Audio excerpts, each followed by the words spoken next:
की नई कहानी, नई इबादत लिखी है।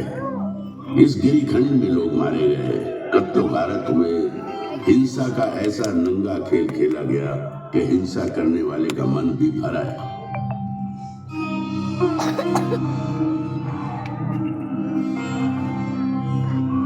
हैवानियत के बीच इंसानियत फिर से पैर जमाने लगी।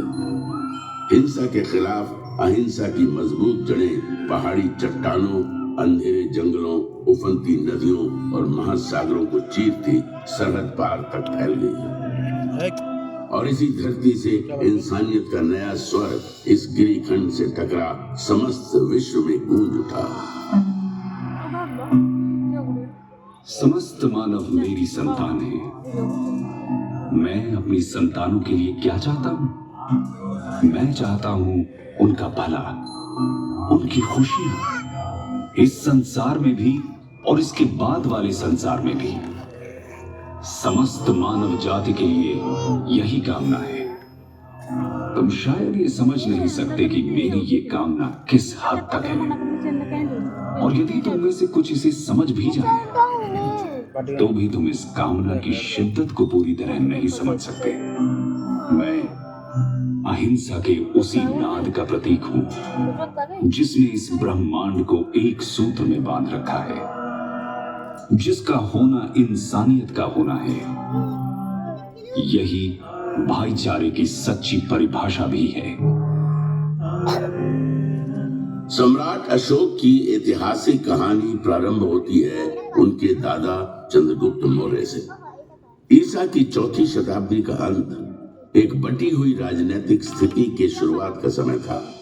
देश, जन, विश्व, ग्राम, कुल और राज्यों में बटे हुए थे। अलग अलग प्रदेश, अलग अलग शासक, अलग अलग शासन व्यवस्था, अलग अलग कायदे कानून। समय आया ईसा पूर्व 321 का। 25 साल का नौजवान चंद्रगुप्त मौर्य। हालांकि राजा नंद के मुकाबले उसकी फौजी ताकत कम थी, लेकिन कौटिल्य जैसे गुरु की कूटनीतिक चालें नंद की फौज पे भारी पड़ी।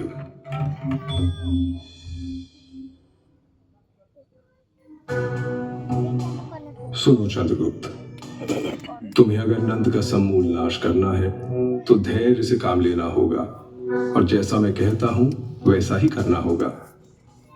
भूखे को अगर थाली की गर्म खिचड़ी खानी हो तो बीच में कभी हाथ नहीं डालना चाहिए। इससे हाथ तो जलता ही है, मुंह भी जलेगा और पेट में छाले पड़ जाएंगे। इसलिए चंद्रगुप्त, खिचड़ी को किनारे से खाते हुए बीच की ओर बढ़ो। इस तरह बिना खुद को आहत किए तुम आखिरी दाने तक को खा सकते हो।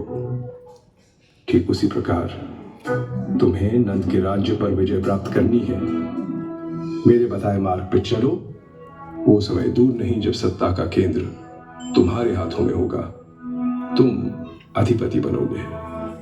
चंद्रगुप्त ने कौटिल्य के बताए मार्ग पर चलना शुरू कर दिया। सीमावर्ती क्षेत्रों के साथ छेड़छाड़ शुरू हो गई। लक्ष्य था केंद्र पर अधिकार जमाना। गंगा किनारे का प्रदेश चंद्रगुप्त की मुट्ठी में आ गया। इसी बीच सिकंदर भारत से वापस लौट गया। सिकंदर के चले जाने से जो खालीपन पैदा हुआ, चंद्रगुप्त ने उसका भरपूर फायदा उठाया। चंद्रगुप्त उत्तर पश्चिम की तरफ बढ़ता चला। इन प्रदेशों को तेजी से अपने कब्जे में करता सिंधु नदी तक जा पहुंचा।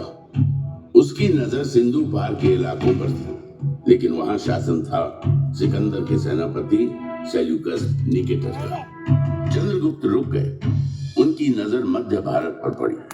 उसने नर्मदा के उत्तर में स्थित प्रदेशों को अपने कब्जे में ले लिया, लेकिन सिंधु पार के इलाकों को अपनी मुट्ठी में करने की चाहत अभी भी दिल में कसमसा रही थी। साल था ईसा पूर्व 305 का। चंद्रगुप्त सेल्यूकस से जा भिड़ा।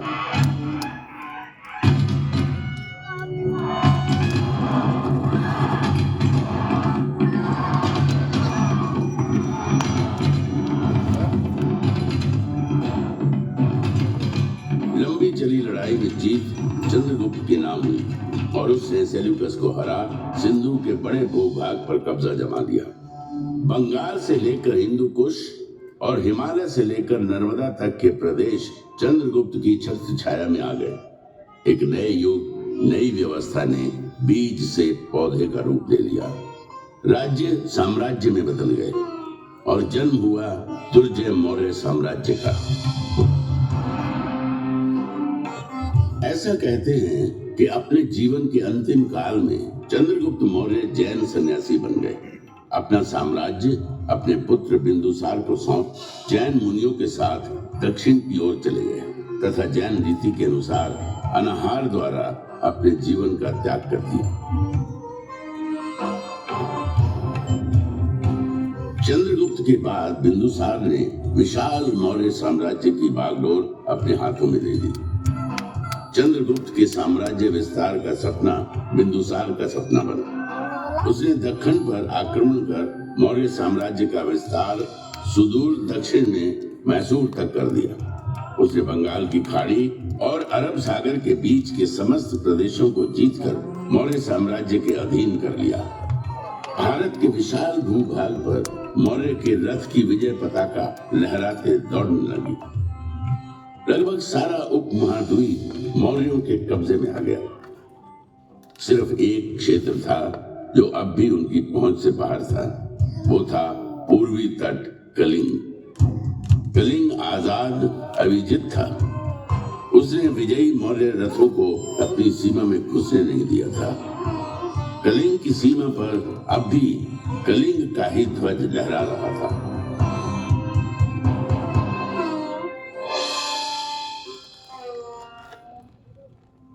बिंदुसार की कई पत्नियों में से एक थी धर्मा।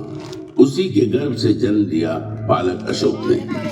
अशोक के जन्म और उसके पराक्रम की भविष्यवाणी महात्मा बुद्ध ने पहले ही कर दी थी। एक ऐसा राजा इस धरती पर जन्म लेगा जो पराक्रमी होगा, धर्म ध्वजा को थामेगा और धर्म के विचार को सागर पार तक ले जाएगा। भविष्य अशोक की राह देख रहा था। अपने कई भाइयों में छोटा अशोक मेधावी था। गुरुओं की बताई बातों को फौरन समझ लेता। शस्त्र चलाने का खेल उसे खूब भाता था।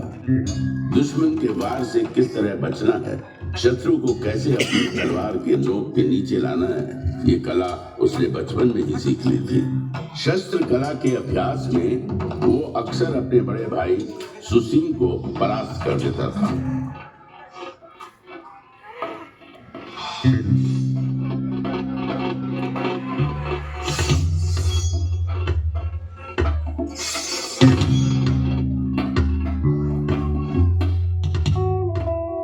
वाह, अद्भुत! अशोक मेरे पुत्र, तुम्हारा भाई सुसिन तुमसे ज्येष्ठ है, उम्र में तुमसे बड़े हैं, लेकिन शस्त्र चलाने को तुम्हारी अद्भुत क्षमता और पराक्रम के आगे तुमसे छोटे हो जाते हैं। तुम दोनों मुझे प्रिय हो पुत्र। तुम पितामह चंद्रगुप्त के पौत्र हो, मौर्य साम्राज्य के भावी संरक्षक। तुम्हारी देखरेख में मौर्य वंश और साम्राज्य वैसे ही सुरक्षित रहेगा जैसे मां की गोद में और पिता की छाया में शिशु।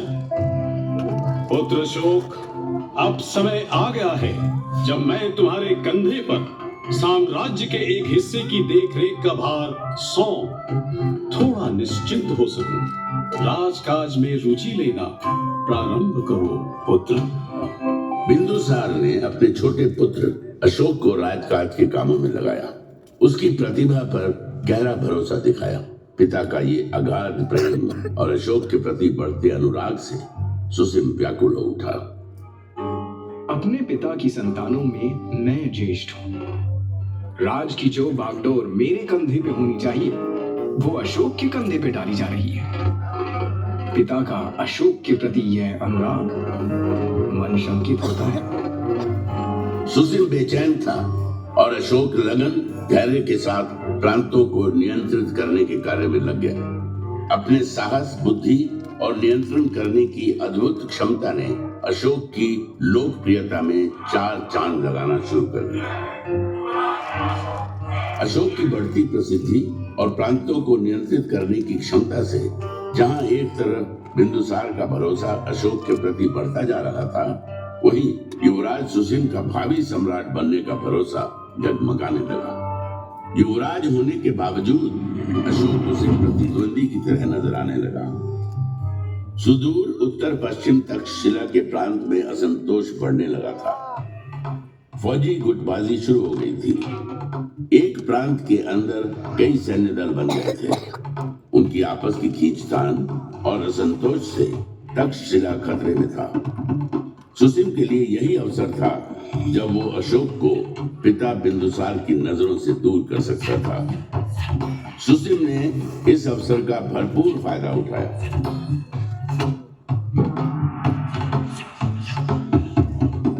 तक्षशिला में बढ़ती अशांति और असंतोष ने मौर्य साम्राज्य को संकट में डाल दिया है। तक्षशिला की रियासतें आपस में शत्रुता पाली हुई है। रियासतों के सैन्य दल आपस में लड़ रहे हैं। यदि इसे शीघ्र रोका नहीं गया तो वह दिन दूर नहीं जब तक्षशिला मौर्य साम्राज्य के खिलाफ विद्रोह कर देगा। पितामह चंद्रगुप्त के साम्राज्य की रक्षा करनी है तो तक्षशिला के विद्रोह को शांत करना ही होगा। हम भाइयों में सिर्फ अशोक ही ऐसा है जो इस विद्रोह को शांत कर सकता है। इसलिए मैं आपसे आग्रह करता हूँ कि अशोक को यथाशीघ्र तक्षशिला प्रस्थान करने का आदेश दें। बिंदुसार ने अशोक को तक्षशिला में हो रहे उपद्रव और बढ़ रही अशांति को शांत करने के लिए तक्षशिला जाने का आदेश दे दिया। अशोक अपने बड़े भाई सुसिम की योजना से अनजान अपने दल बल के साथ तक्षशिला की ओर बढ़ चला। अशोक ने पाटलिपुत्र से तक्षशिला आज के सिंध प्रदेश तक की लंबी यात्रा तय की। अशोक की व्यवहार कुशलता, उसकी बहादुरी और राज चलाने की उसकी नीति से तक्षशिलावासी पहले से ही परिचित थे। अशोक के तक्षशिला आगमन को वहां के लोगों ने बड़े उत्साह और खुले हृदय से लिया।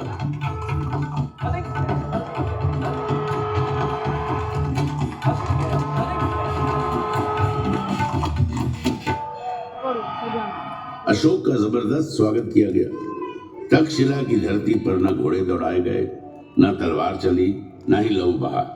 अशोक के आगमन और उसकी व्यवहार कुशल राजनीति ने आपसी उपद्रव मनमुटाव को बिना किसी युद्ध के शांत कर दिया। तक्षशिला की सफलता की खबर जब पाटलिपुत्र पहुंची तो सम्राट बिंदुसार का सर और गर्व से भर उठा। अशोक के प्रति स्नेह, अनुराग और आस्था महाराजा बिंदुसार के हृदय में बस गई। यही सुसिम के लिए चिंता की बात थी। सुसिम को उसकी अपनी सत्ता हिलती नजर आई।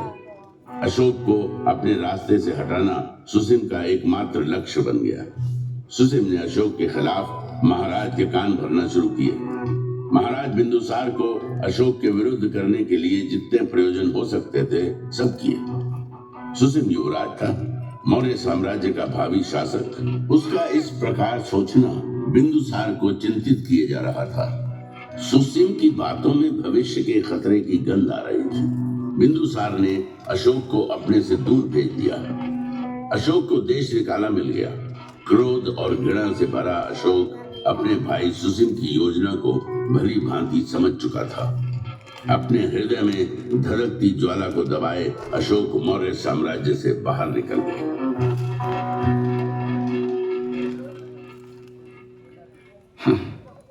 मौर्य साम्राज्य के महाराज जो मेरे पिताजी हैं, उनका संदेश आया है। पिता मुझे वापस लौटाने को कहते हैं। मौर्य साम्राज्य के प्रांत उज्जैन में भयंकर विद्रोह जो छिड़ा है। मेरे अपने ही भाई ने मेरे खिलाफ पिताजी के कान भरे, मेरे खिलाफ किया। यही पिताजी जो निमंत्रण देकर मुझे बुला रहे हैं, उन्होंने देश निकाला का आदेश सुनाते एक पल की भी देर नहीं की। ये कैसा संबंध है? क्या ये निमंत्रण सिर्फ इसलिए है कि मेरे भाइयों में विद्रोह को कुचलने का साहस नहीं? फिर तो युवराज सुसिम को कोई अधिकार नहीं कि वो मौर्य साम्राज्य की प्रजा पर राज करे। जो राजा अपनी प्रजा की भावनाओं, उनकी आवश्यकताओं को न समझता हो, उसे राज करने का अधिकार ही नहीं। एक बार फिर मेरा हृदय क्रोध और ग्लानि से भर आया है। मैं जाऊंगा, उज्जैन अवश्य जाऊंगा। मौर्य साम्राज्य को मेरी जरूरत है।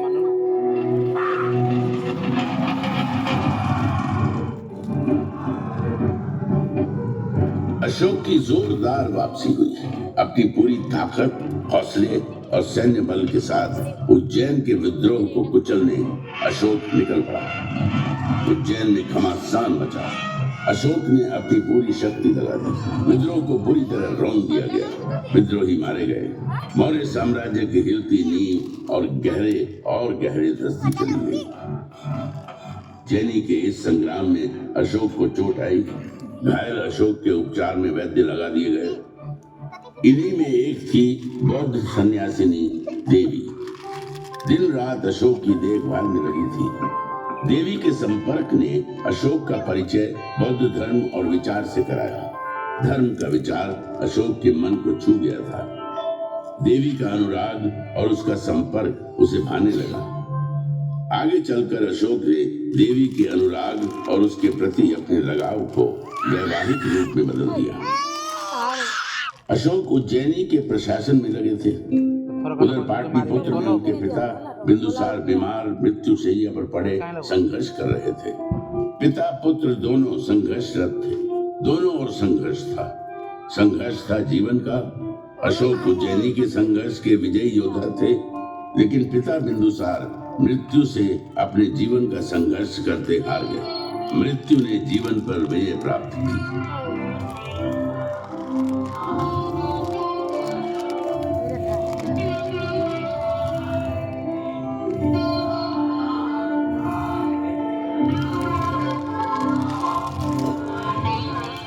पिता से दूर पिता की मृत्यु के समाचार ने अशोक को पुनः नए संग्राम में ला खड़ा किया। धूल के गुबार उठने लगे। मन में दुख कर्म का बवंडर सा उठ खड़ा हुआ। कई तरह के प्रश्न आपस में टकराने लगे। प्रश्न था आने वाले समय के मौर्य साम्राज्य के गौरव का। पिता नहीं रहे। मुझे पाटलिपुत्र लौट जाना होगा। पितामह चंद्रगुप्त और पिता बिंदुसार के विशाल मौर्य साम्राज्य के भविष्य पर पुनः अनिश्चय के बादल मंडराने लगे हैं। मौर्य साम्राज्य का शासन अपने ज्येष्ठ भाई सुसिम के कमजोर हाथों में चला जाने दो। राजकाज से दूर मैं चला जाऊं घने अंधियारे जंगल में। सुसिम के हाथों में मैं मौर्य साम्राज्य के विनाश को देख रहा हूं। काल, तूने मुझे पुनः मझधार में ला खड़ा किया है। मेरा जीवन संघर्ष और उठा पटक का चक्र बनकर रह गया है। इससे मुक्ति नहीं। अशोक को साम्राज्य के भविष्य की चिंता थी। कई तरह के प्रश्नों ने आ घेरा था। वे उसमें उलझते चले जा रहे थे। तभी राधा गुप्त के नेतृत्व में अशोक को चाहने वाले मंत्रियों की एक मंडली आई। राधा गुप्त अशोक को भावी सम्राट के रूप में देख रहे थे। मौर्य साम्राज्य का भविष्य तभी सुरक्षित था जब उसकी बागडोर अशोक जैसे कुशल प्रशासक के हाथ में हो। यदि संघर्ष ही मेरी नियति है तो मैं लड़ूंगा। पितामह चंद्रगुप्त के साम्राज्य की परिभाषा की रक्षा के लिए लड़ूंगा। ये संग्राम महान मौर्य साम्राज्य के गौरव की रक्षा का संग्राम है। जो भी इसके रास्ते में आएगा मारा जाएगा। मौर्य गौरव की रक्षा करना मेरा प्रथम कर्तव्य है। इसकी राह में मेरे भाई, मेरे संबंधी जो भी आते हैं आने दो। अपने हथियार उठाओ, खोलो घोड़े। जो भी सामने आता है खत्म कर दो उसे। बहने दो खून की नदियां। चलो पाटलिपुत्र की ओर।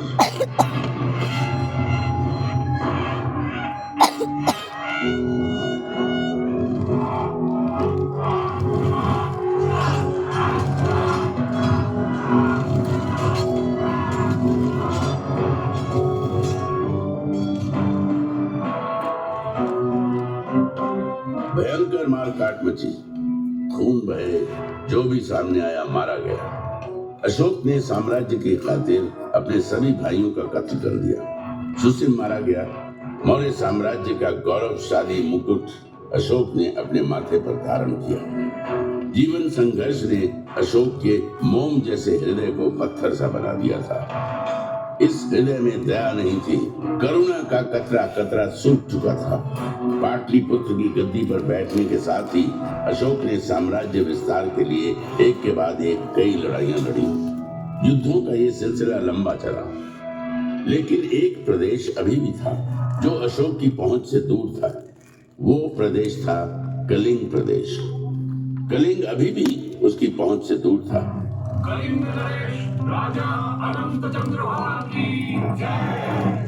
कलिंग नरेश राजा अनंत चंद्रभान की जय। कलिंग आजाद था, पराधीनता उसे स्वीकार न थी। उत्तर भारत के समस्त राज्य अशोक के कब्जे में आ गए थे। पूरब में बंगाल और दक्षिण में कृष्णा नदी तक उसका साम्राज्य फैल चुका था। कौटिल्य के अर्थशास्त्र के अनुसार अशोक की राजधानी पाटलिपुत्र उस समय दुनिया के सबसे बड़े नगरों में गिनी जाती थी। 5 करोड़ से अधिक आबादी का सम्राट अशोक दुनिया के सबसे ताकतवर सम्राट के रूप में जाना जाने लगा। विजय जिसके माथे पर लिखी थी, जो अविजित था, अजय सिर्फ कलिंग का प्रदेश था जो उसके विजेता होने को चुनौती दे रहा था। कलिंग का इलाका जहां एक ओर स्थल मार्ग से जुड़ा था, वहीं दूसरी ओर सामुद्रिक मार्ग से भी। इसलिए राजनीतिक और सामरिक दृष्टि से वो महत्वपूर्ण बना हुआ था। दूरदर्शी अशोक दक्षिण भारत पर अपनी बेहतर पकड़ बनाने के लिए कलिंग को अपने अधिकार में करने के महत्व को भली भांति समझ रहे थे। मौर्य साम्राज्य को अभेद्य बनाना है तो समुद्री मार्ग को अपने कब्जे में करना होगा। सामुद्रिक मार्ग भविष्य में आफत डाल सकता है। कलिंग, हाँ, कलिंग को कब्जे में करना होगा। कलिंग विजय भूमार्ग और जलमार्ग दोनों पर विजय लेकर आएगी। अशोक ने कलिंग के विरुद्ध युद्ध की घोषणा कर दी। अशोक के अश्वारोहियों और पैदल सैन्य बलों ने कलिंग को घेर लिया। जबरदस्त किलेबंदी की गई। देश के बाकी हिस्सों से कलिंग का संपर्क टूट गया। अशोक को लगा कि कलिंग जल्द ही घुटने टेक देगा, लेकिन कलिंग वासी स्वाभिमानी थे, स्वतंत्र विचारों के, स्वतंत्रता प्रिय थे। आजादी प्राणों से अधिक प्रिय थी। भयंकर मारकाट मची।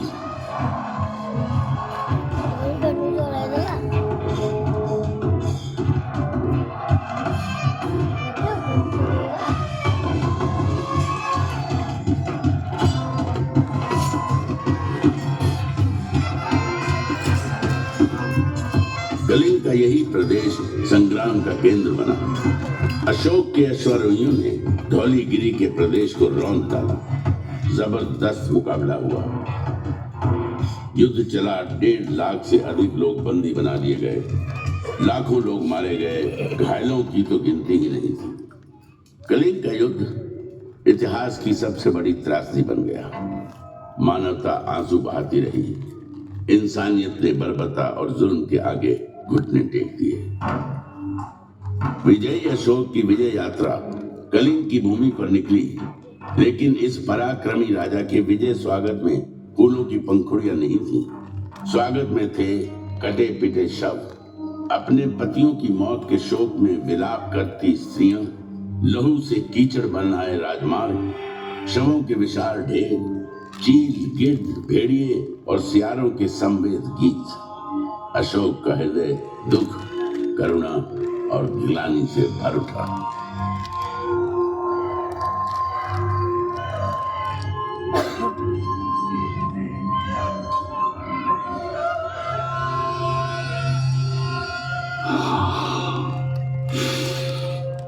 ये मैंने क्या कर दिया?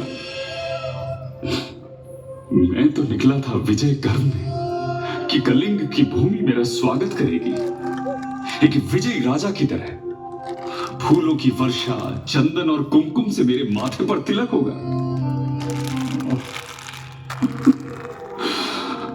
अरे मेरे कर्म, मेरे मस्तक पर तिलक की जगह रक्त रंजित कीचड़ पुता। मेरे स्वागत को पीछे मुर्दा शरीर, कटे हुए मानव अंगों के ढेर, सियार और भेड़िए गा रहे हैं विजय गीत। वातावरण में सिर्फ दुर्गंध, मुर्दा शवों की दुर्गंध। क्या यही है मेरी यश भूमि? यही है मेरा पराक्रम? यदि विजय है ये, तो पराजय क्या? ये विजय है या पराजय? न्याय है या अन्याय? ये वीरता है या कायरता? क्या निरपराध बच्चों और स्त्रियों की हत्या ही वीरता है? मैंने जो किया है, क्या यही है मेरा साम्राज्य विस्तार और सहिष्णुता? किसी के पति मारे गए, किसी के पिता, किसी के बच्चे, तो किसी के घर पर वो हमला। मुर्दा शवों के ढेर थे। क्या किया मैंने? ये विजय प्रतीक है या पराजय की बू? ये मंडराते गिद्ध, चील और कौवे संदेश वाहक हैं उस दुराचारी की मृत्यु के, जिसने ये कर्म किए।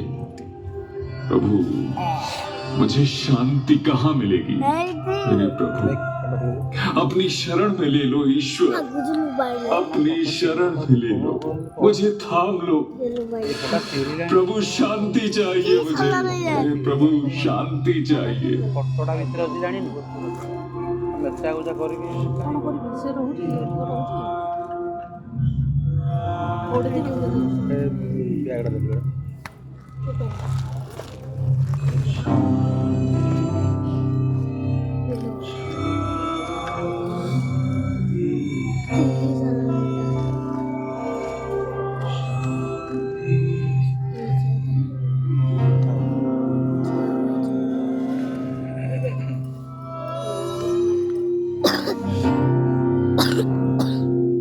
बौद्ध संत उपगुप्त और मंजूश्री ने अशांत व्यथित शोकाकुल अशोक के माथे पर स्नेह का हाथ रखा, उसकी उंगली थामी और हिंसा के मार्ग से अहिंसा के मार्ग पर लेकर चलते चले गए। उसने हिंसा का त्याग कर अहिंसा को अपना धर्म बना लिया।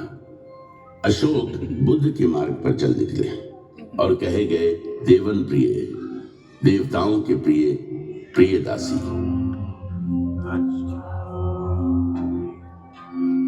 कलिंग, जहां अशोक ने युद्ध लड़ा, उसके हृदय का सबसे प्रिय प्रदेश बन गया। धौली की जो दया नदी रक्त से लाल हो गई थी, उसी दया नदी के तट पर बसे धौलीगिरी में अशोक ने कई चैत्य और स्तूप बनवाए, शांति संदेशों के स्तंभ खड़े करवा दिए। कलिंग के ये शिलालेख मानवीय समाज, न्याय और आदर्श की बात करते हैं। अशोक ने धम्म के विचार को अंगीकार किया। अहिंसा ही उसका मार्ग था। इंसान ही नहीं, पशुओं, जीव जंतुओं की हिंसा पर भी रोक लगा दी गई। शाकाहार का विचार दिया।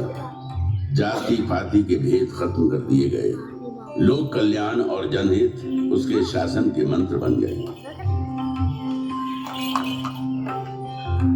सड़कों पर मैंने बट वृक्ष लगवाए हैं जो पशुओं और मनुष्यों को छाया देंगे। प्रत्येक 9 मील की दूरी पर मैंने आम के बागीचे लगवाए और कुएं खुदवाए हैं, विश्राम गृह बनवाए हैं, कई प्याऊ बनवाए हैं। मैंने ये सब इसलिए किया है कि मेरी प्रजा धम्म के अनुसार आचरण करे। धम्म की नीति को लागू करने के लिए उसने धर्माधिकारी नियुक्त किए और धम्म के विस्तार के लिए कई शांति संदेशकों को देश विदेश के विभिन्न हिस्सों में भेजा।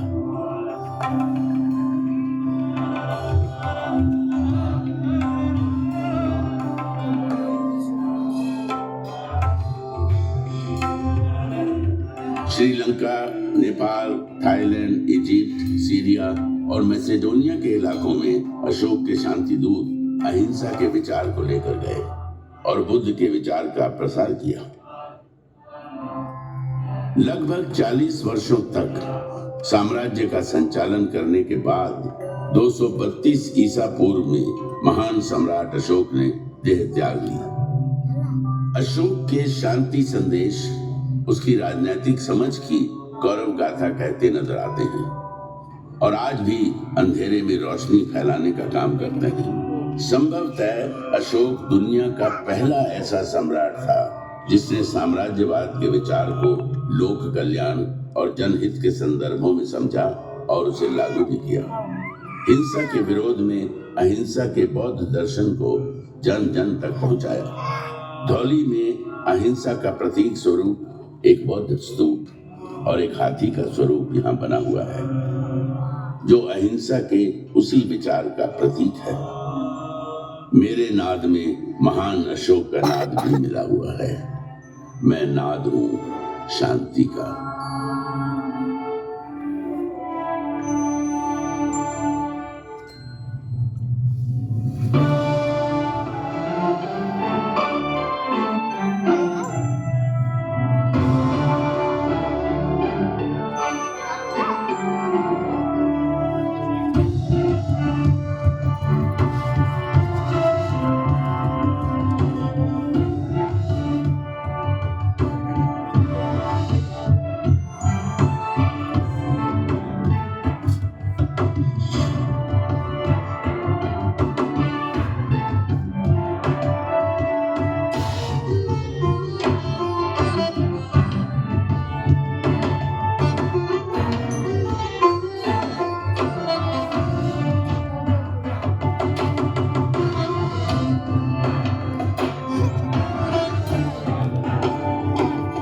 गेलेट